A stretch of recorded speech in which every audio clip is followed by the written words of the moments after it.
আমাদের হিন্দি দ্বারা আরো লাগ দিও আল্লাহ এবার করেছি রাত দি হন অনেক দিন তাই তুলতে আর জিন্দগি। কক্সবাজারে কুরআন মাথায় নিয়ে বিএনপি নেতা নুরুদ্দিনের প্রতারণা। আওয়ামী লীগ নেত্রীকে গ্রেপ্তার থেকে বাঁচাতে নেন 2 লক্ষ টাকা।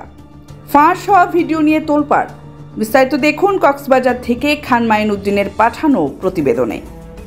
কক্সবাজার শহরের আলোচিত বিএনপি নেতা ও 1 নম্বর ওয়ার্ড পূর্ব শাখা বিএনপির সাধারণ সম্পাদক নুরুদ্দিন খানের বিরুদ্ধে 2 লাখ টাকা চাঁদা নেওয়ার অভিযোগ উঠেছে।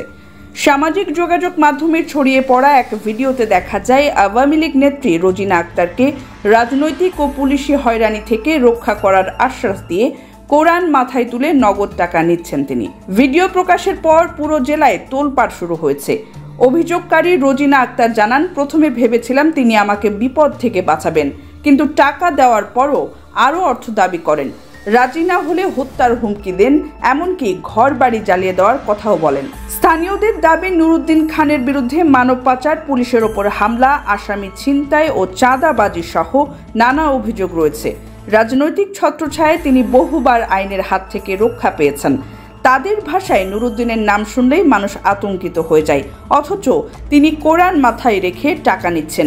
এটা ভয়ঙ্কর প্রতারণা। আমাদের হিন্দি দ্বারা আরো লাগ দিও আল্লাহ এবার করেছি রাত দি হন অনেক দিন তাই তুলতে আর জিন্দগি।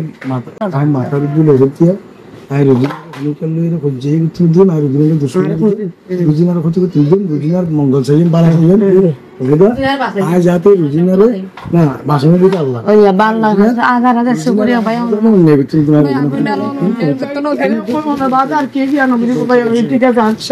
ঘটনা প্রকাশ পেলেও প্রশাসন এখনো কোনো পদক্ষেপ নেয়নি। কক্সবাজার সদর থানার ওসি ইলিয়াস খান বলেন, বিষয়টি আমাদের নজরে এসেছে, তবে আনুষ্ঠানিক অভিযোগ না থাকায় ব্যবস্থা নিতে পারেনি।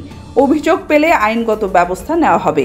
অভিযোগ অস্বীকার করে নুরুদ্দিন খান বলেন, আমি এলাকার সমাজপতি, বিচার সালিশ করি, আমার বিরুদ্ধে ষড়যন্ত্র চলছে। তবে কেন কোরআন মাথায় রেখে টাকা নিয়েছেন এমন প্রশ্নে তিনি উত্তর না দিয়ে ফোন কেটে দেন। এ ঘটনায় কক্সবাজার পৌর বিএনপির সভাপতি রফিকুল হুদা চৌধুরী জানান, ঘটনাটি আমাদের নজরে এসেছে। প্রথমে তাকে শোকজ করা হবে, ব্যাখ্যা সন্তোষজনক না হলে সাংগঠনিক ব্যবস্থা নেওয়া হবে।